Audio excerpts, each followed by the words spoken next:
Hello friends, શું તમે કંકોડાનું શાક પહેલી વખત બનાવવાના છો? તો આ વિડીયો અચૂક જોજો. સૌથી પહેલાં અહીંયા કંકોડા લઈને એને પાણીથી બરાબર સાફ કરી એને આવી રીતે ઊભા કટ કરી લેવાના છે. તમે ચાહો તો એને રાઉન્ડ શેપમાં પણ કટ કરી શકો છો.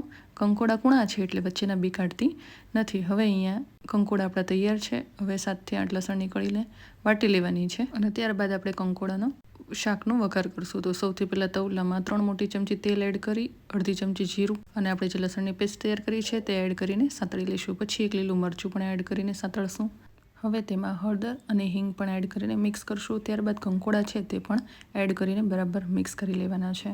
હવે તેમાં 1 ચમચી મરચું, ધાણા જીરું અને સ્વાદ પ્રમાણે મીઠું પણ એડ કરી દઈશું અને બરાબર મિક્સ કરી એને ટોટલ 7 મિનિટ માટે આપણે ચડવવા દેવાનું છે.